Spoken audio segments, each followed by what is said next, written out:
माननीय अध्यक्ष जी,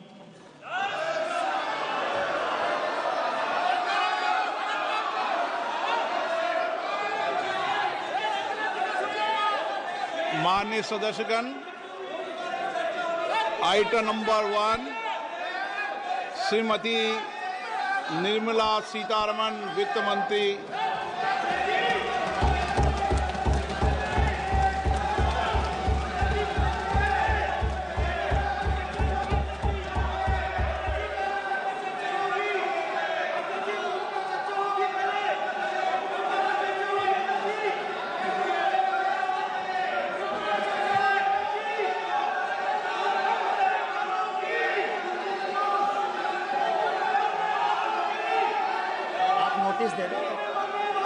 सदस्यगण, बजट के बाद राज्यपाल अभिभाषण में आपको पर्याप्त दूंगा। मेरा आपसे निवेदन है, नहीं माननीय अखिलेश जी, आपने संसद की मर्यादा को आप बना के रखें। कभी बजट भाषण के अंदर इस तरीके का नहीं हुआ, ये उचित नहीं है, ये उचित नहीं है। अखिलेश जी प्लीज, मैं आपको मौका दूंगा राज्यपाल अभिभाषण पे, प्लीज। नो, ये तरीका ठीक नहीं है। No,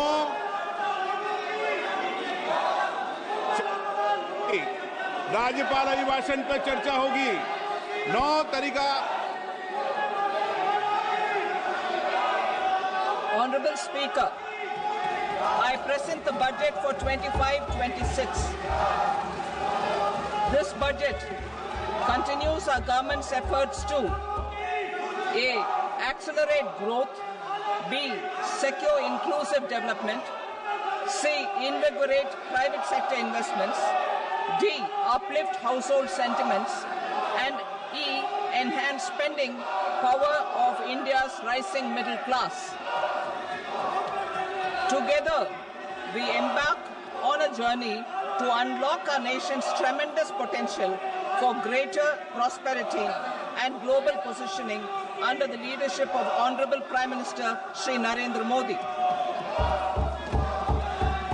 As we complete the first quarter of the 21st century, continuing geopolitical headwinds suggest lower global economic growth over the medium term. However, our aspiration for a Vikasit Bharat inspires us, and the transformative work we have done during our government's first 2 terms guides us to march forward resolutely. Our economy is the fastest growing among all major economies. Our development track record for the past 10 years and structural reforms have drawn global attention. Confidence in India's capability and potential has only grown in this period. We see the next 5 years as a unique opportunity to realize Sabka Vikas, stimulating balanced growth of all regions. The great Telugu poet and playwright Gurujada Apparao had said, "Deshamante matti kadoy, deshamante manushuloy," meaning a country is not just its soil, a country is its people. In line with this, for us, Vikasit Bharat encompasses zero poverty, 100% quality good school education, access to high quality, affordable and comprehensive health care, 100% skilled labor with meaningful employment, 70% women in economic activities, and farmers making our country the food basket of the world.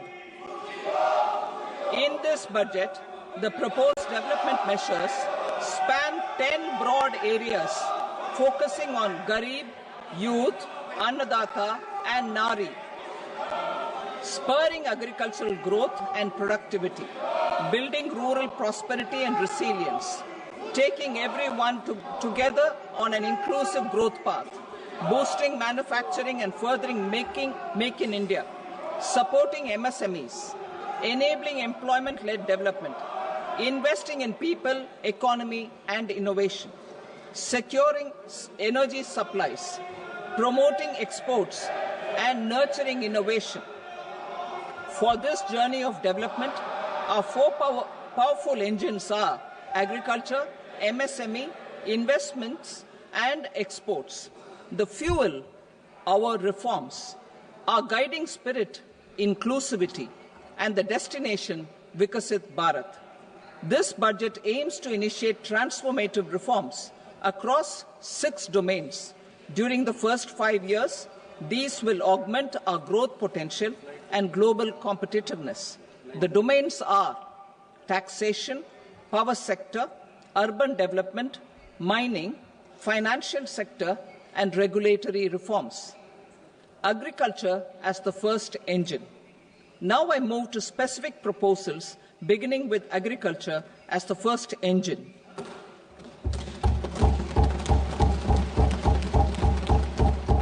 Prime Minister Dhan Dhanya Krishi Yojana, Developing Agri-Districts Program. Motivated by the success of the Aspirational District Program, our government will undertake a Prime Minister Dhan Dhanya Krishi Yojana in partnership with states. Through the convergence of existing schemes and specialized measures, the program will cover 100 districts with low productivity, moderate crop intensity, and below average credit parameters. It aims to 1. Enhance agricultural productivity, 2. Adopt crop diversification and sustainable agricultural practices, 3. Augment post-harvest storage at the panchayat and block level, 4. Improve irrigation facilities, and 5. Facilitate availability of long-term and short-term credit. This program is likely to help 1.7 crore farmers. Building rural prosperity and resilience.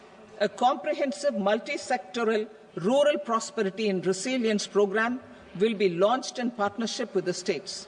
This will address underemployment in agriculture through skilling, investment, technology, and invigorating the rural economy. The goal is to generate ample opportunities in rural areas so that migration is an option but not a necessity. The program will focus on rural women, young farmers, rural youth, marginal and small farmers, and landless families. The details are in Annexure A. Domestic best practices will be incorporated, and appropriate technical and financial assistance will be sought from multilateral development banks. In Phase 1, 100 developing agri-districts will be covered. Atmanirbharta in pulses. Our government is implementing the National Mission for Edible Oilseed for achieving Atmanirbharta in edible oils. Our farmers have the capability to grow enough for our needs and more. 10 years ago, we made concerted efforts and succeeded in achieving near self-sufficiency in pulses. Farmers responded to the need by increasing the cultivated area by 50%, and government arranged for procurement and remunerative prices. Since then, with rising incomes and better affordability, our consumption of pulses has increased significantly. Our government will now launch a 6-year mission for Atmanirbharta in pulses with a special focus on Tuar, Urad, and Masoor. Details are in Annexure B. Central agencies such as NAFED and NCCF will be ready to procure these 3 pulses as much as offered during the next 4 years from farmers who register with these agencies and enter into agreements. Comprehensive program for vegetables and fruits. It is encouraging that our people are increasingly becoming aware of their nutritional needs. It is a sign of a society becoming healthier. With rising income levels, the consumption of vegetables, fruits, and Sri Anna is increasing significantly. A comprehensive program to promote production, efficient supplies, processing, and remunerative prices for farmers will be launched in partnership with the states. Appropriate institutional mechanisms for implementation and participation of farmer-producer organizations and cooperatives will be set up. Makhana Board in Bihar. For this, there is a special opportunity for the people of Bihar. A Makhana Board will be established in the state to improve production, processing, value addition, and marketing of makhana. The people engaged in these activities will be organized into FPOs. The board will provide hand-holding and training support to makhana farmers and will also work to ensure they receive the benefits of all relevant government schemes. A national mission on high-yielding seeds will be launched, aimed at 1. Strengthening research ecosystem, 2. Targeted development and propagation of seeds with high yield, pest resistance, and climate resilience, and 3. Commercial availability of more than 100 seed varieties released since July 2024. India ranks second largest globally in fish production and aquaculture. Seafood exports are valued at 60,000 crore rupees. To unlock the untapped potential of the marine sector, our government will bring in an enabling framework for sustainable harnessing of fisheries from Indian exclusive economic zone and high seas, with a special focus on the Andaman and Nicobar and Lakshadweep Islands. For the benefit of lakhs of cotton growing farmers, I am pleased to announce a mission for cotton productivity. This 5-year mission will facilitate significant improvements in productivity and sustainability of cotton farming and promote extra long staple cotton varieties. The best of science and technology support will be provided to farmers. Aligned with our integrated 5F vision for the textile sector, this will help in increasing incomes of the farmers and ensure a steady supply of quality cotton for rejuvenating India's traditional textile sector. Kisan credit cards facilitate short-term loans for 7.7 crore farmers, fishermen, and dairy farmers. The loan limit under modified interest subvention scheme will be enhanced from 3 lakh rupees to 5 lakh rupees for loans taken through the KCC. For Atmanirbharta in urea production, our government had reopened 3 dormant urea plants in the eastern region. To further augment urea supply, a plant with annual capacity of 12.7 lakh metric tons will be set up at Namrup in Assam.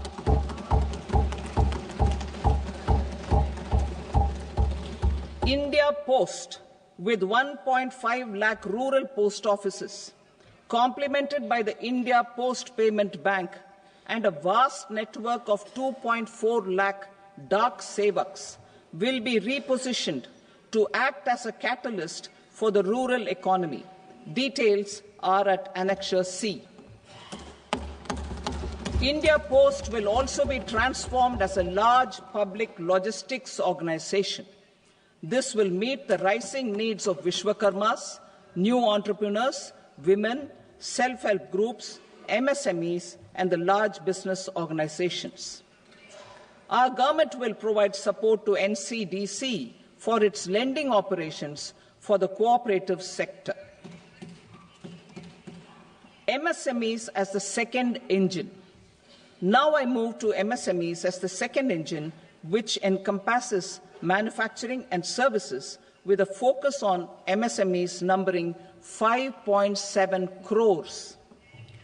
Currently, over 1 crore registered MSMEs employing 7.5 crore people and generating 36% of our manufacturing, have come together to position India as a global manufacturing hub.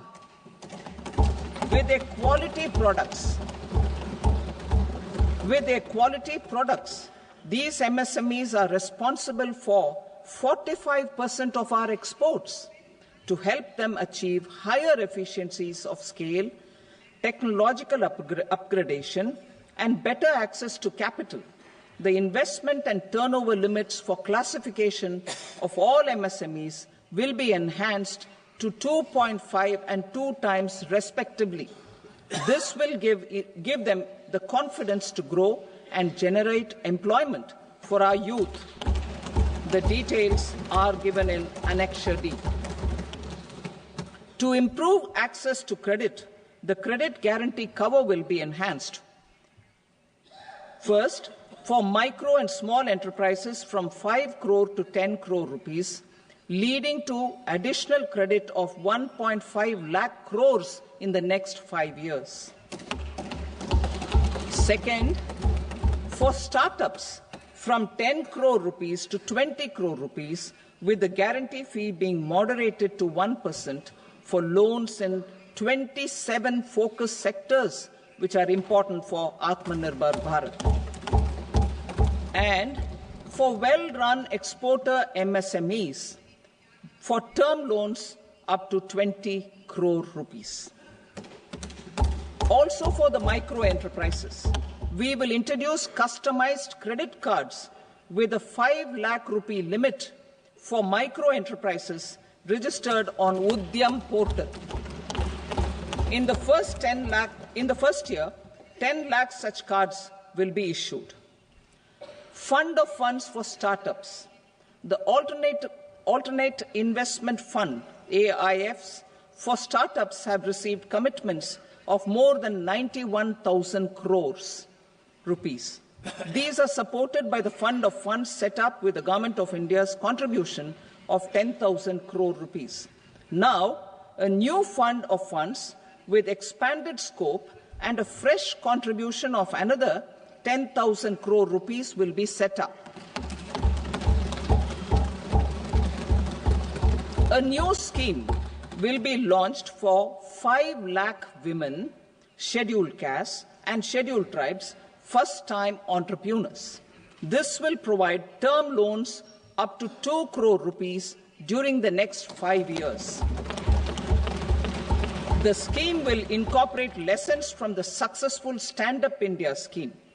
Online capacity building for entrepreneurship and managerial skills will also be organized.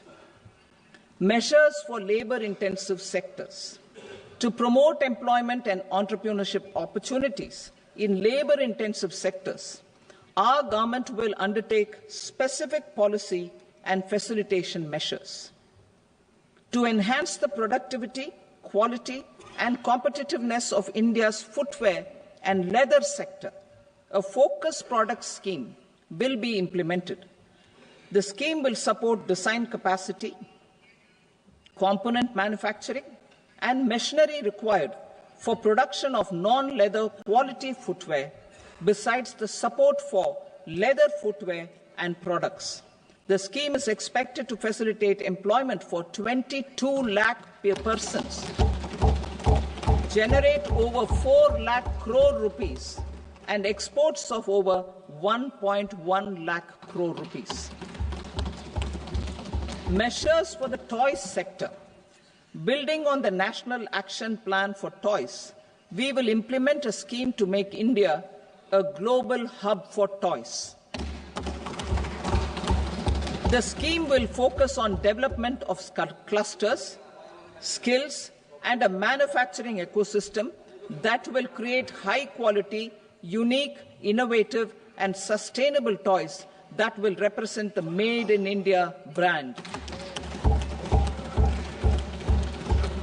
Support for food processing. In line with our commitment towards Purvodaya, we will establish a National Institute of Food Technology, Entrepreneurship and Management in Bihar. The institute will provide a strong fillip to food processing activities in the entire eastern region. This will result in 1. Enhanced income for the farmers through value addition to their produce, and 2. Skilling entrepreneurship and employment opportunities for the youth. Manufacturing mission, furthering Make in India. Our government will set up a national manufacturing mission covering small, medium and large industries for furthering Make in India by providing policy support, execution roadmaps, governance and monitoring framework for central ministries and states. Details are in Annexure E. Given our commitment to climate-friendly development, the mission will also support clean tech manufacturing. This will aim to improve domestic value addition and build our ecosystem for solar PV cells, EV batteries, motors and controllers, electrolyzers, wind turbines, very high voltage transmission equipment and grid-scale batteries. Investment as the third engine. Now I move to investment as the third engine, which encompasses investing in people, investing in the economy, and investing in innovation. Investing in people. Saksham Anganwadi and Poshan 2.0. Saksham Anganwadi and Poshan 2.0 program provides nutritional support to more than 8 crore children, 1 crore pregnant women and lactating mothers all over the country, and about 20 lakh adolescent girls in aspirational districts and the Northeast region. The cost norms for these nutritional support will be enhanced appropriately. Atal Tinkering Labs. 50,000 Atal Tinkering Labs will be set up in government schools in the next 5 years to cultivate the spirit of curiosity and innovation and foster a scientific temper among young minds. Broadband connectivity to government secondary schools and PHCs. Broadband connectivity will be provided to all government secondary schools and primary health centers in rural areas under the BharatNet project. Bharatiya Bhasha Pustak Scheme. We propose to implement a Bharatiya Bhasha Pustak scheme to provide digital form Indian language books for schools and for higher education. This aims to help students understand their subjects better and in their language. National Centers of Excellence for Skilling. Building on the initiative announced in the July 24 budget, 5 national centers of excellence for skilling will be set up with global expertise and partnerships to equip our youth with the skills required for Make for India, Make for the World manufacturing. The partnership will cover curriculum design, training of trainers, and a skills certification framework and periodic reviews. Expansion of capacity in IITs. Total number of students in 23 IITs has increased 100% from 65,000 to 1.35 lakh in the past 10 years.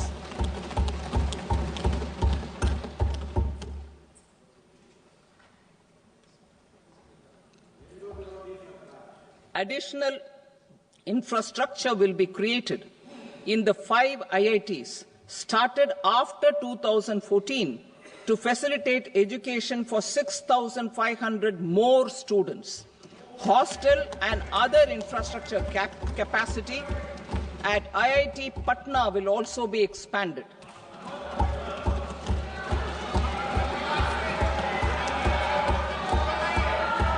Center of Excellence.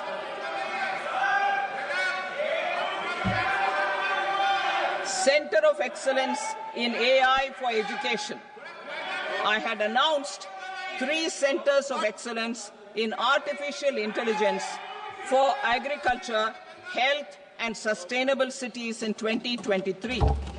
Now a center of excellence in artificial intelligence for education will be set up with a total outlay of 500 crores. Expansion of medical education.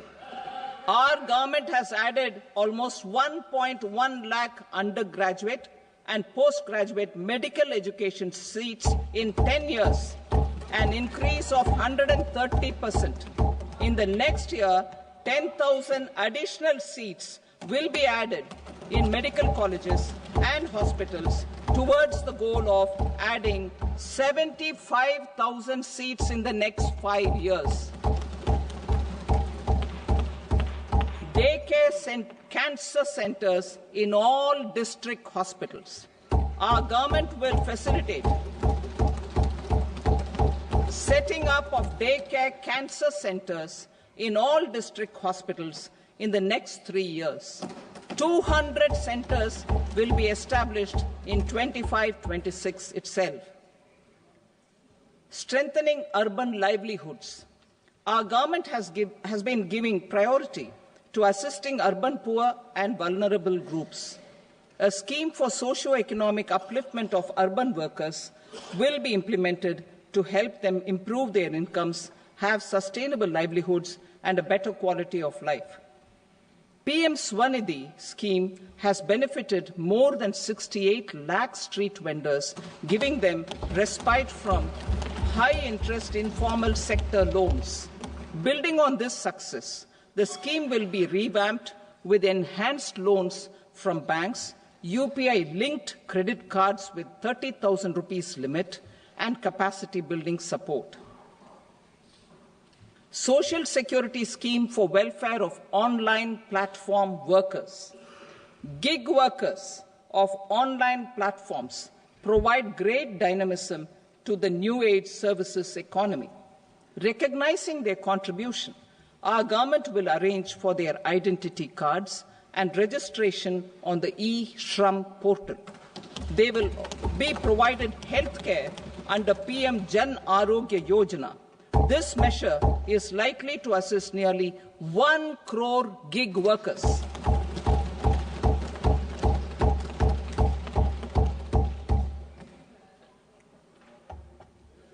Investing in the economy.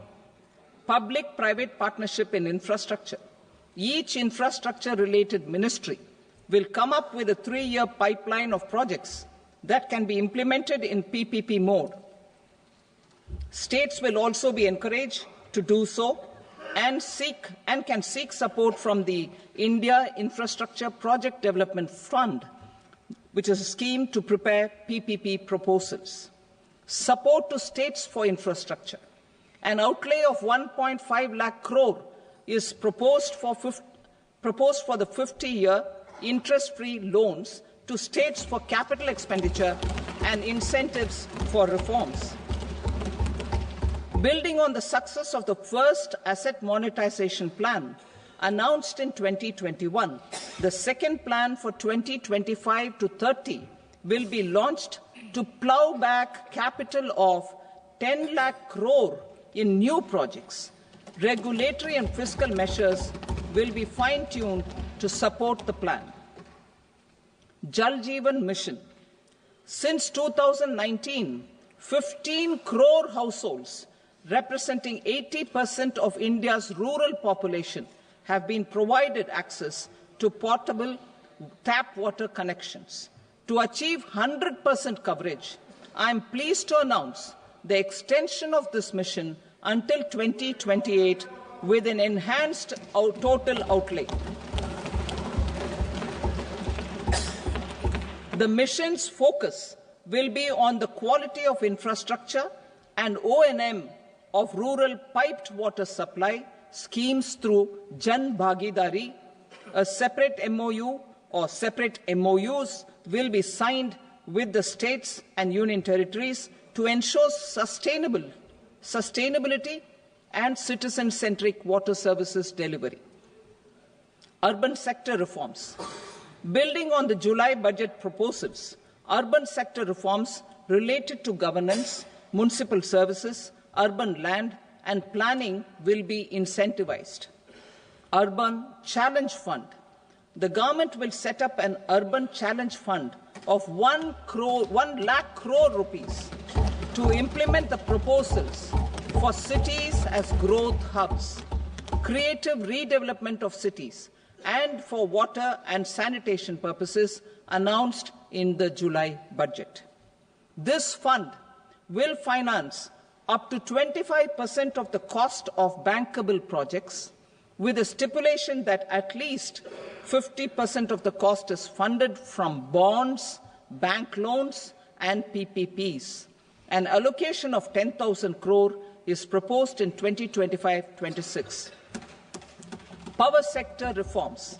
We will incentivize electricity distribution reforms and augmentation of intra-state transmission capacity by states. This will improve financial health and capacity of electricity companies. Additional borrowing of 0.5% of GSDP will be allowed to states contingent on these reforms. Nuclear energy mission for Vikasit Bharat. Development of at least 100 gigawatt of nuclear energy by 2047 is essential for our energy transition efforts. For an active partnership with the private sector towards this goal, amendments to the Atomic Energy Act and the Civil Liability for Nuclear Damage Act will be taken up. A nuclear energy mission for research and development of small modular reactors with an outlay of 20,000 crore will be set up. At least 5 indigenously developed small modular reactors will be operationalized by 2033. Shipbuilding. The shipbuilding financial assistance policy will be revamped to address cost disadvantages. This will also include credit notes for shipbreaking in Indian yards to promote the circular economy. Large ships above a specified size will be included in the infrastructure harmonized master list. Shipbuilding clusters will be facilitated to increase the range, categories, and capacity of ships.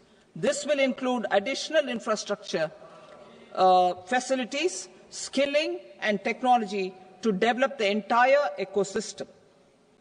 Maritime Development Fund. For long-term financing for the maritime industry, a Maritime Development Fund with a corpus of 25,000 crore rupees will be set up. This will be for distributed support and promoting competition. This will have up to 49% contribution by the government, and the balance will be mobilized from ports and from private sector. UDAN regional connectivity schemes. UDAN has enabled 1.5 crore middle-class people to meet their aspirations for speedier travel. The scheme has connected 88 airports, and operationalized 619 routes. Inspired by that success, a modified UDAN scheme will be launched to enhance regional connectivity to 120 new destinations and carry 4 crore passengers in the next 10 years. 4 crore additional passengers in the next 10 years. The scheme will also support helipads and smaller airports in hilly, aspirational, and northeast regional districts. Greenfield airports will be facilitated in Bihar to meet the future needs of the state. These will be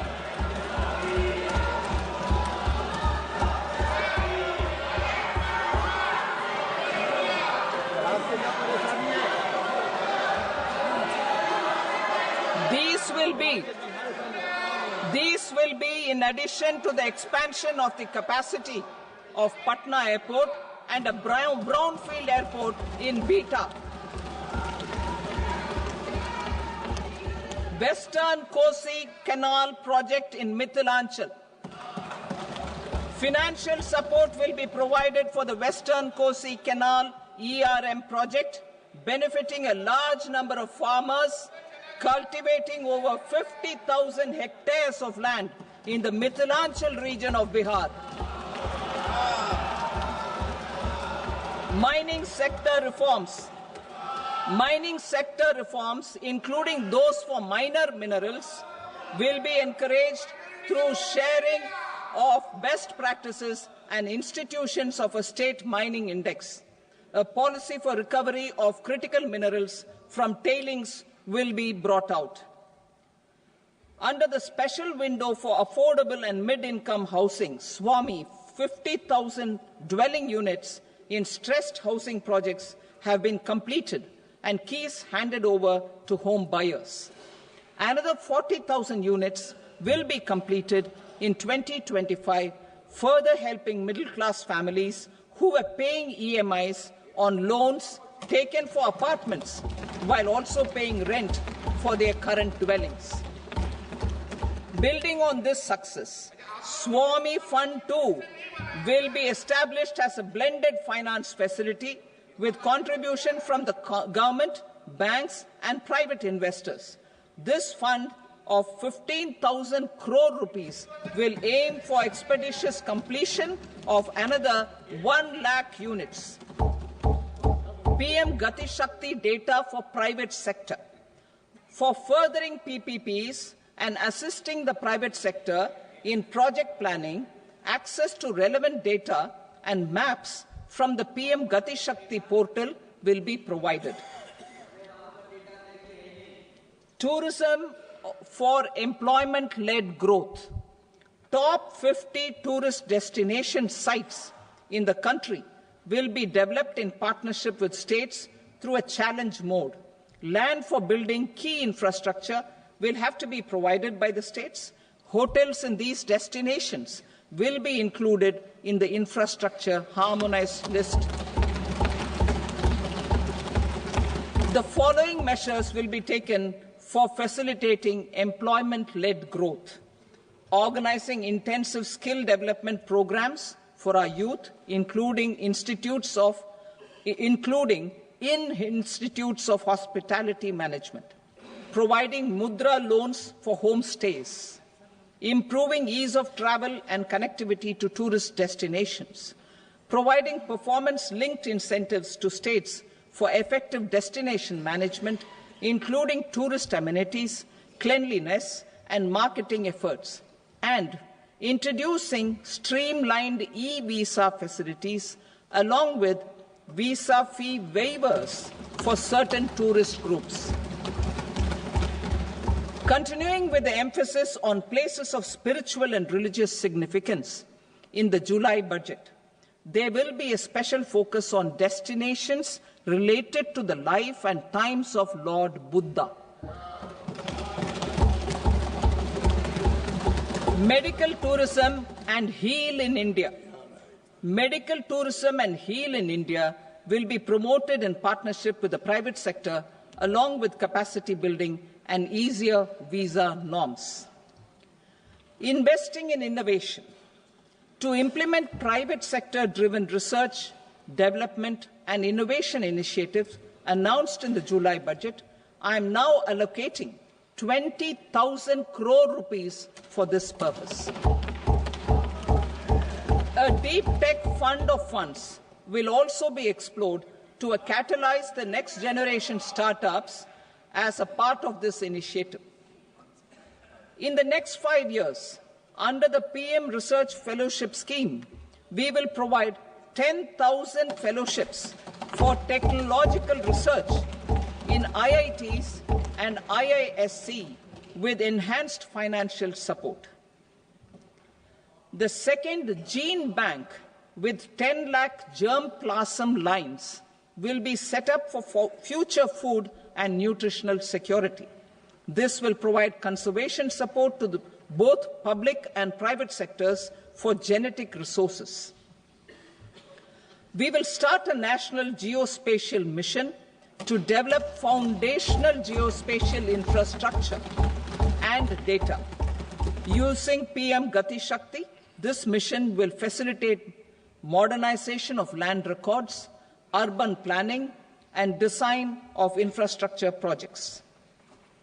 A Gyan Bharatam mission for survey, documentation, and conservation of our manuscript heritage with academic institutions, museums, libraries, and private collectors will be undertaken to cover more than 1 crore manuscripts. We will set up a national digital repository of Indian knowledge systems for knowledge sharing. Now I move to exports as the fourth engine.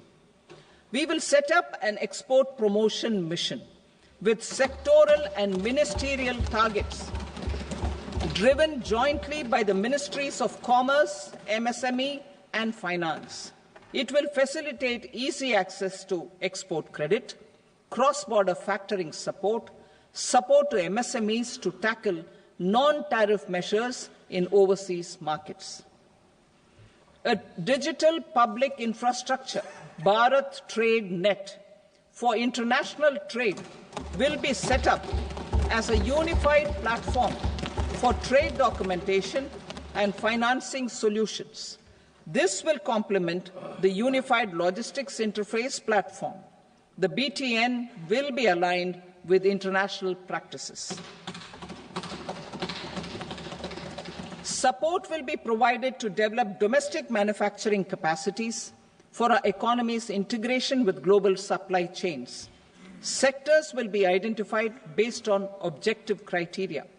Facilitation groups with participation of senior officers and industry representatives will be formed for select products and supply chains. Through this, there are huge opportunities related to Industry 4.0, which needs high skills and talent. Our youth have both. Our government will support the domestic electronic equipment industry to leverage this opportunity for the benefit of our youth.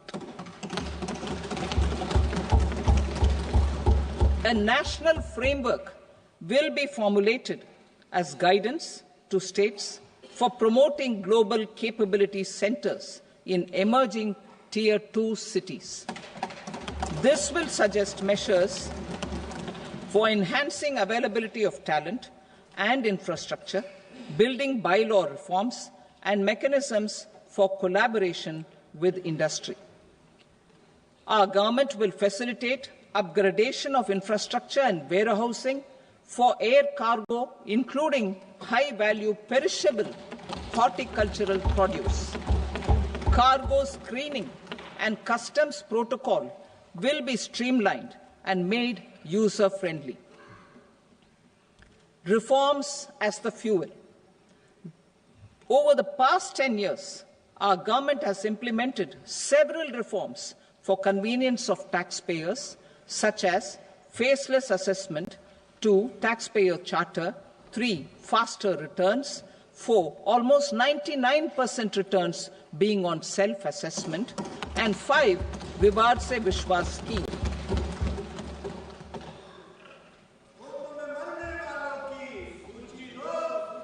Continuing these efforts, I reaffirm the commitment of the Tax Department to trust first, scrutinize later. I also propose to introduce the new income tax bill next week. I will detail the indirect tax reforms and changes in direct taxes in Part B. Financial sector reforms. The FDI limit for the insurance sector will be raised from 74 to 100%. This enhanced limit will be available for those companies which invest the entire premium in India. The current guardrails and conditionalities associated with foreign investment will be reviewed and simplified. The services of India Post Payment Bank will be deepened and expanded in rural areas. NABFID will set up a partial credit enhancement facility for corporate bonds for infrastructure. Public sector banks will develop Grameen Credit Score Framework to serve the credit needs of SHG members and people in rural areas. A forum for regulatory coordination and development of pension products will be set up. To implement the earlier announcement on simplifying the KYC processes, the revamped Central KYC Registry will be rolled out in 2025. We will also implement a streamlined system for periodic updating. Requirements and procedures for speedy approval of company mergers will be rationalized. The scope for fast-track mergers will also be widened and the process made simpler. As proposed in the interim budget, we signed bilateral investment treaties with 2 countries in 2024 to encourage sustained foreign investment, and in the spirit of First Develop India, the current model BIT will be revamped and made more investor-friendly. In the last 10 years, in several aspects, including financial and non-financial, our government has demonstrated a steadfast commitment to ease of doing business. We are determined to ensure that our regulations must keep up with technological innovations and global policy developments. A light-touch regulatory framework based on principles and trust will unleash productivity and employment. Through this framework, we will update regulations that were made under old laws. To develop this modern, flexible, people-friendly and trust-based regulatory framework appropriate for the 21st century, I propose 4 specific measures. A high-level committee for regulatory reforms will be set up for a review of all non-financial sector regulations, certifications, licenses, and permissions. The committee will be expected to make recommendations within a year. The objective is to strengthen trust-based economic governance and take transformational measures to enhance ease of doing business, especially in matters of inspection and compliances. States will be encouraged to join in this endeavour. An investment friendliness index of states will be launched in 2025 to further the spirit of competitive, cooperative federalism. Under the Financial Stability and Development Council, a mechanism will be set up to evaluate impact of the current financial regulations and subsidiary instructions. It will also formulate a framework to enhance their responsiveness and development of the financial sector. In the Jan Vishwas Act 2023, more than 180 legal provisions were decriminalized.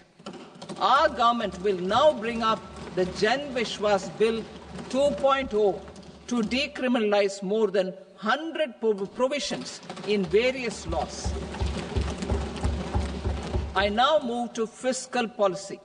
In the July budget, I had committed to staying the course for fiscal consolidation. Our endeavour will be to keep the fiscal deficit each year such that central government debt remains on a declining path as a percentage of the GDP. The roadmap for the next 6 years has been detailed in the FRBM statement. Revised estimates for 2024-25. The revised estimate of the total receipts other than borrowings is 31.47 lakh crore rupees, of which the net tax receipts are 25.57 lakh crore rupees. The revised estimate of the total expenditure is 47.16 lakh crore rupees, of which the capital expenditure is about 10.18 lakh crore rupees. The revised estimate of the fiscal deficit is 4.8% of the GDP. Budget estimates for 25-26. Coming to 25-26, the total receipts other than borrowings and total expenditure are estimated at 34.96 lakh crore rupees and 50.65 lakh crore rupees respectively. The net tax receipts are estimated at 28.37 lakh crore rupees. The fiscal deficit is estimated to be 4.4% of GDP. To finance the fiscal deficit, the net market borrowings from dated securities are estimated at 11.54 lakh crore. The balance financing is expected to come from small savings and other sources. The gross market borrowings are estimated at 14.82 lakh crore rupees. I will now move to Part B. Indirect taxes. My proposals relating to customs aim to rationalize tariff structure and address duty inversion. These will also support domestic manufacturing and value addition, promote exports, facilitate trade, and provide relief to common people. Rationalization of customs tariff structure for industrial goods. As a part of comprehensive review of customs rate structure announced in July 2024 budget, I propose to 1. Remove 7 tariff rates. This is over and above the 7 tariff rates removed in 23-24 budget. After this, there will be only 8 remaining tariff rates, including 0 rate. 2. Apply appropriate cess to broadly maintain effective duty incidence, except on a few items where such incidence will reduce marginally. 3. Levy not more than 1 cess or surcharge. Therefore, I propose to exempt social welfare surcharge on 82 tariff lines that are subject to a cess. I shall now take up sector-specific proposals.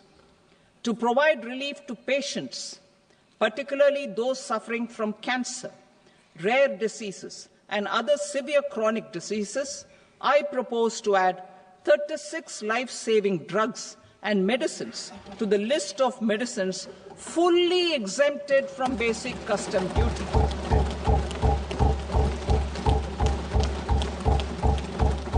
I also propose to add 6 life-saving medicines to the list attracting concessional custom duty of 5%. Full exemption and concessional duty will also respectively apply on the bulk drugs for manufacture of the above. Specified drugs and medicines under patient assistance programs run by the pharmaceutical companies are fully exempt from BCD, provided the medicines are supplied free of cost to the patients. I propose to add 37 more medicines along with 13 new patient assistance programs. Support to domestic manufacturing and value addition. Critical minerals. In the July 2024 budget, I had fully exempted BCD on 25 critical minerals that are not domestically available. I had also reduced BCD of 2 other such minerals to provide a major fillip to their processing, especially by MSMEs. Now, I propose to fully exempt cobalt powder and waste, the scrap of lithium-ion battery, lead, zinc, and 12 more critical minerals. This will help secure their availability for manufacturing in India and promote more jobs for our youth. To promote domestic production of technical textile products such as agro-textiles, medical textiles, and geotextiles at competitive prices, I propose to add 2 more types of shuttle-less looms to the list of fully exempted textile machinery. I also propose to revise the BCD rate on knitted fabrics covered by 9 tariff lines from 10 or 20 to 20% or 115 rupees per kg, whichever is higher. Electronic goods. In line with our Make in India policy and to rectify inverted duty structure, I propose to increase the BCD on interactive flat panel display from 10% to 20% and reduce the BCD to 5% on open cell and other components. In 23-24 budget, for the manufacture of open cells of LCD, LED TVs, I had reduced the BCD on parts of open cells from 5% to 2.5%. To further boost the manufacture of such open cells, the BCD on these parts will now stand exempted. Lithium-ion battery. To the list of exempted capital goods, I propose to add 35 additional capital goods for EV battery manufacturing and 28 additional capital goods for mobile phone battery manufacturing. This will boost domestic manufacture of lithium-ion batteries, both for mobile phones and for electric vehicles. Shipping sector. Considering that shipbuilding has a long gestation period, I propose to continue the exemption of BCD on raw materials, components, consumables, or parts for the manufacture of ships for another 10 years.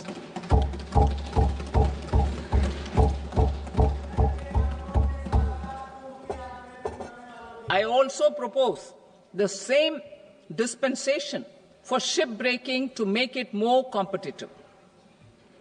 Telecommunication. To prevent classification disputes, I propose to reduce the BCD from 20% to 10% on carrier-grade Ethernet switches to make it at par with non-carrier-grade Ethernet switches. Export promotion. To facilitate exports of handicrafts, I propose to extend the time period for export from 6 months to 1 year, further extendable by another 3 months if required. I also propose to add 9 items to the list of duty-free inputs. Leather sector. I propose to fully exempt BCD on wet blue leather to facilitate imports for domestic value addition and employment. I also propose to exempt crust leather from 20% export duty to facilitate exports by small tanners. Marine products. To enhance India's competitiveness in the global seafood market, I propose to reduce BCD from 30% to 5% on frozen fish paste, surimi, for manufacture and export of its analog products. I also propose to reduce BCD from 15% to 5% on fish hydrolysates for manufacture of fish and shrimp feed. In July 2024 budget, to promote development of domestic MROs for aircraft and ships, I had extended the time limit for export of foreign origin goods that were imported for repairs from 6 months to 1 year and further extendable by 1 year. I now propose to extend the same dispensation for railway goods. Time limit for provisional assessment. Presently, the Customs Act 1962 does not provide any time limit to finalize provisional assessments, leading to uncertainty and cost to trade. As a measure of promoting ease of doing business, I propose to fix a time limit of 2 years, extendable by a year, for finalizing the provisional assessment. I propose to introduce a new provision that will enable importers or exporters, after clearance of goods, to voluntarily declare material facts and pay duty with interest but without penalty. This will incentivize voluntary compliance. However, this will not apply in cases where department has already initiated audit or investigation proceedings. For industry to better plan their imports, I propose to extend the time limit for the end use of imported inputs in the relevant rules from 6 months to 1 year. This will provide operational flexibility in view of cost and uncertainty of supply. Further, such importers will now have to file only quarterly statements instead of a monthly statement.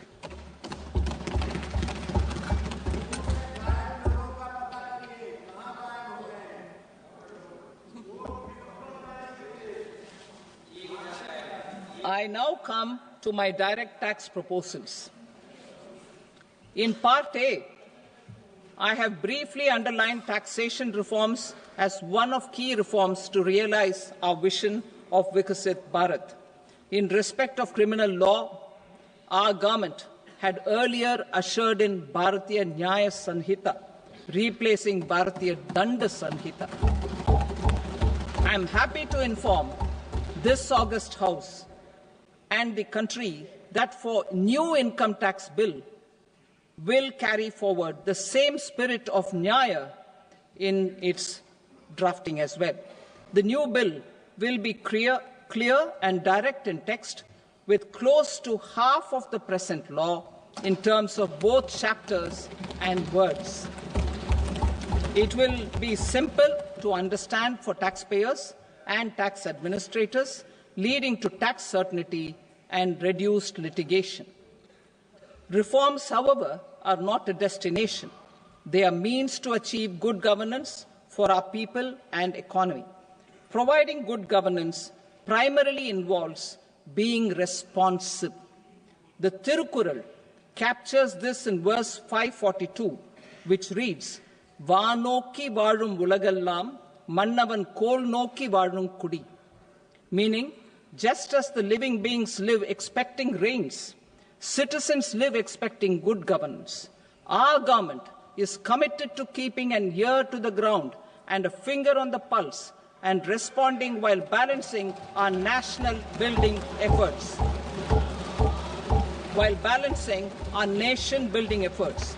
The following measures will detail just how our government will, under the guidance of PM Modi, has taken steps to understand and address. I repeat that sentence, sir. The following measures will detail just how our government, under the guidance of PM Modi, has taken steps to understand and address the needs voiced by our citizens. My tax proposals are guided by this spirit. The objectives of my proposals are as follows: personal income tax reforms with special focus on middle class, rationalization of TDS and TCS for easing difficulties, encouraging voluntary compliance, reducing compliance burden, ease of doing business, employment and investment. I will come to my proposal on personal income tax towards the end. TDS and TCS, rationalization for easing difficulties. I propose to rationalize tax deduction at source, TDS, by reducing the number of rates and thresholds above which TDS is deducted. Further, threshold amounts for tax deduction will be increased for better clarity and uniformity. The limit for tax deduction on interest for senior citizens is being doubled from the present 50,000 rupees to 1 lakh rupees. Similarly, the annual limit of 2.40 lakh rupees for TDS on rent is being increased to 6 lakh rupees. This will reduce the number of transactions liable to TDS, thus benefiting small taxpayers receiving small payments. The threshold to collect tax at source, the TCS, on remittances under RBI's liberalized remittance scheme, the LRS, is proposed to be increased from 7 lakh to 10 lakhs. I also propose to remove TCS on remittances for education purposes, where such remittances is out of a loan taken from a specified financial institution. Both TDS and TCS are being applied on any transaction related to sale of goods. To prevent such compliance difficulties, I propose to omit the TCS. I also propose that the provisions of the higher TDS deduction will now apply only in non-PAN cases. In July 2024, the delay for payment of TDS up to the due date of filing statement was decriminalized. I propose to provide the same relaxation to TCS provisions as well. The government under the leadership of Prime Minister Modi believes in Sabka Saath, Sabka Vikas, Sabka Vishwas and Sabka Prayas. In line with this, we brought in updated return facility in 2022 for voluntary compliance by taxpayers who had omitted to report their correct income. Our trust in taxpayers was proved right. Nearly 90 lakh taxpayers voluntarily updated their incomes by paying additional tax. Taking this trust further, I now propose to extend the time limit to file updated returns for any assessment year from the current limit of 2 years to 4 years. I propose to reduce the compliance burden for small charitable trusts and institutions by increasing their period of registration from 5 years to 10 years. It is also proposed that disproportionate consequences do not arise for minor defaults such as incomplete applications filed by charitable entities. Presently, taxpayers can claim the annual value of self-occupied properties as nil only on the fulfillment of certain conditions. Considering the difficulties faced by taxpayers, it is proposed to allow the benefit of 2 such self-occupied properties without any condition. To streamline the process of transfer pricing and to provide an alternative to yearly examination, I propose to introduce a scheme for determining arm's length price of international transaction for a block period of 3 years. This will be in line with global best practices. With a view to reduce litigation and provide certainty in international taxation, the scope of safe harbor rules is being expanded. A number of senior and very senior citizens have very old national savings schemes accounts. As interest is no longer payable on such accounts, I propose to exempt withdrawals made from NSS by individuals on or after 29th August 2024. I am also proposing to allow similar treatment to NPS Vatsalya accounts as is available to normal NPS accounts subject to overall limits. In my speech in July 2024, I had promised that all processes, including giving effect to appellate orders, shall be digitalized and made paperless over the next 2 years. So I'm happy to announce that digitalization is being made operational now. In July 2024, we brought in the Vivad Se Vishwas scheme to resolve income tax disputes pending in appeal. The scheme has received a great response, with nearly 33,000 taxpayers having availed of the scheme to settle their disputes. I have a few proposals to promote investment and employment. It is proposed to provide a presumptive taxation regime for non-residents who provide services to a resident company that is establishing or operating an electronics manufacturing facility. I further propose to introduce a safe harbor for tax certainty for non-residents who store components for supply to specified electronics manufacturing units. Presently, the tonnage tax scheme is available only to sea-going ships. The benefits of existing tonnage tax scheme are proposed to be extended to inland vessels registered under the Indian Vessels Act 2021 to promote inland water transport in the country. Extension for incorporation of startups. We continue to support the Indian startup ecosystem. I propose to extend the period of incorporation by 5 years to allow the benefit available to startups which are incorporated before 1/4/2030.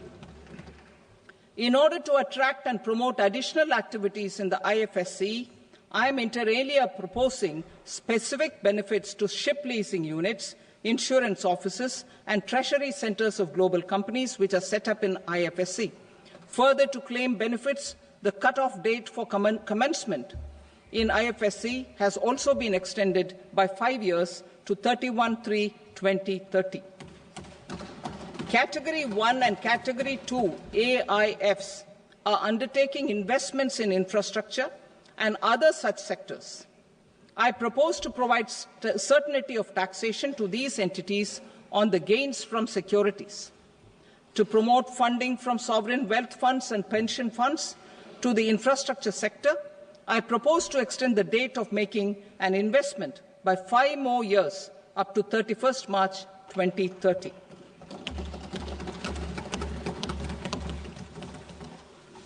Personal income tax reforms with special focus on middle class. Democracy, demography, and demand are the key support pillars in our journey towards Vikasit Bharat. The middle class provides strength for India's growth. This government, under the leadership of Prime Minister Modi, has always believed in the admirable energy and ability of the middle class in nation building. In recognition of their contribution,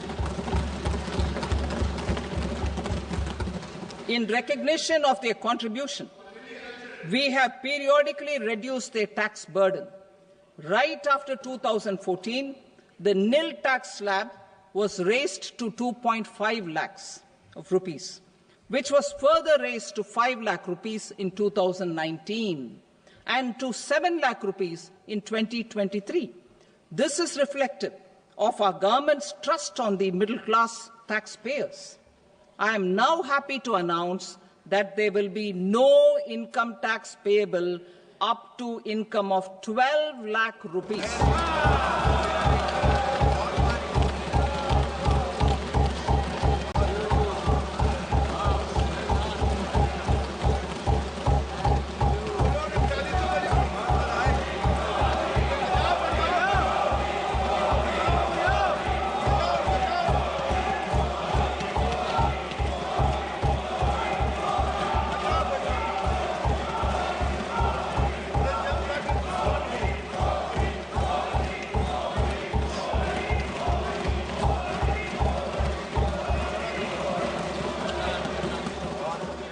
So, average income of 1 lakh per month, other than the special rate income such as capital gains, under the new regime.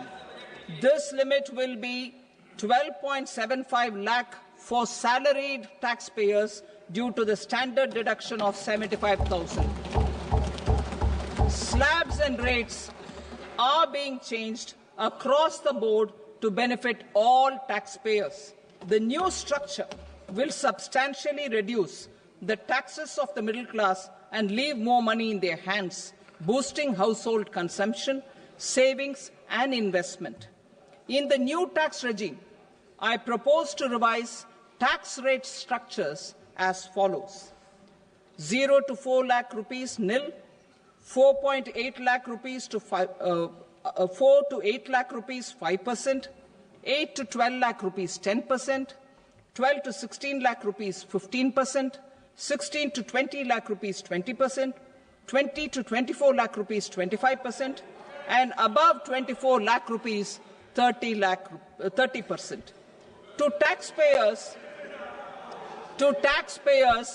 up to 12 lakh of normal income, other than special rate income such as capital gains. I read that again. To taxpayers up to 12 lakh of income, other than special rate income such as capital gains, tax rebate is being provided in addition to the benefit due to slab rate reduction in such a manner that there is no tax payable by them. The total tax benefit of slab rate changes and rebate at different income levels can be illustrated with a few examples. A taxpayer in the new regime with an income of 12 lakh rupees will get a benefit of 80,000 rupees in tax, which is 100% of tax payable as per the existing rates. A person having income of 18 lakh rupees will get a benefit of 70,000 rupees in tax, that is 30% of tax payable as per existing rates. A person with an income of 25 lakh gets a benefit of 1,10,000 rupees, that is 25% of his tax payable as per existing rates. Details of my tax proposals are given in the annexure. As a result of these proposals, Honourable Speaker, sir, revenue of about 1 lakh crore in direct taxes and 2,600 crores in indirect taxes will be foregone. Mr. Speaker, sir, with this, I commend the budget to this august House.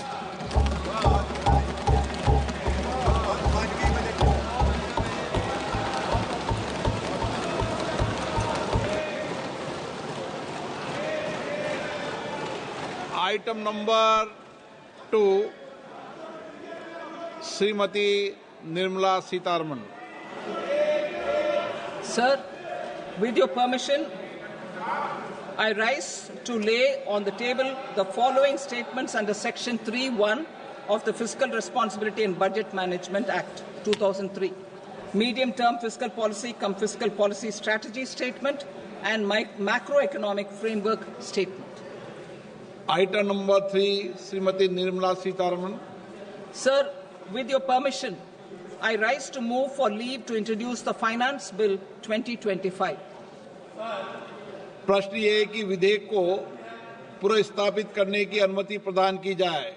जो सदस्य इसके पक्ष में हाँ कहें, जो सदस्य विरोध में ना कहें. मेरे विचार में निर्णय हाँ वालों के पक्ष में हुआ. हाँ वालों के पक्ष में अनुमति प्रदान की जाती है. माननीय मंत्री जी, अब विधेयक को पुनर्स्थापित करें. Sir, I introduce the bill. Thank you. सभा की कार्रवाई सोमवार दिनांक 3 फरवरी 2025 को प्राप्त 11 बजे तक के लिए स्थगित की जाती है.